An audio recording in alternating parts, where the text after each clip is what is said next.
Candidate conversation, the race for one House seat heats up. Good evening, I'm Charlie Sakaitis. Welcome to our News at 6. We begin tonight with District 20 discussions. On your screen right now is a map of Delaware's State House District 20. The area covers Milton and parts of Lewis, Harbison, and Georgetown. And by the way, take a second look, because some confused locals who thought they were in District 20 were turned away yesterday because they actually live in other districts. Now, the election is ongoing, and with that in mind, today the Delaware State Chamber of Commerce, along with multiple local chambers, came together to host a candidate forum. Coast TV News reporter Emma Aiken shows us what those candidates had to say and how voters are using that information to influence their ballot choice.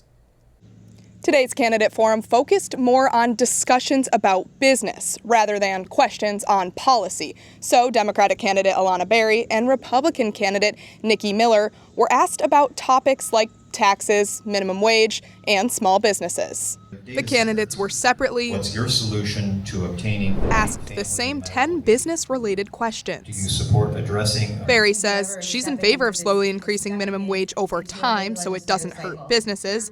When it comes to taxes, she was more non-committal and says the state needs to reevaluate in the face of budget cuts. Voter Jackie Armstrong is a Berry supporter and sees a through line from her education background and a fiscal future. We cannot have individuals who are not educated, who are not paid well, who are not able to take care of their basic needs. That serves business. I'm able to buy, I'm able to support because I'm not worried about my children, I'm not worried about their health care, I'm not worried about how they're being taught and taught expansively about things. Miller, on the other hand, says she's against raising taxes, she's against raising the minimum wage, and when it comes to the business of growth, she wants to look at more mixed housing options, things like condos and townhomes. As for voter Cliff Geisler, he's just ready to see a little more red in the legislature. When I came down here, there was a fairly equal division, I thought, among Democratic and Republican politicians, and it has drifted steadily leftward, in my opinion. I'd like to see it go back a little further to the center, and that's why I voted for the Republican.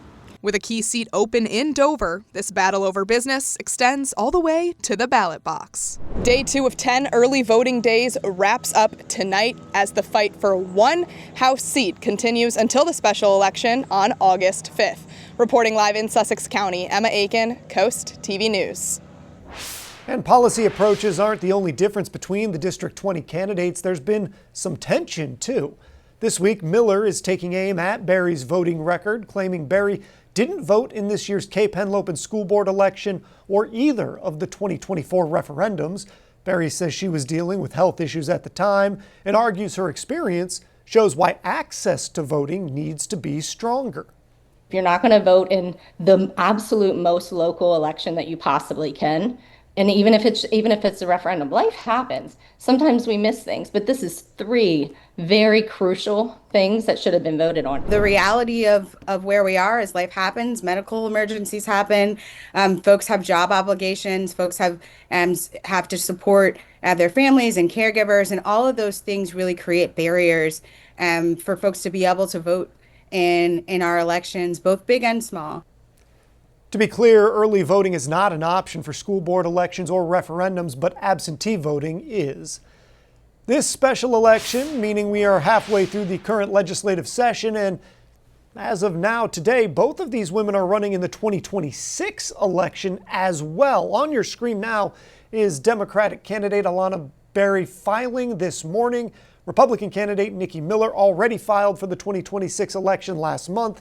There is a third candidate in the 2026 race, Democratic candidate Ruby Schaefer, who filed to run in July.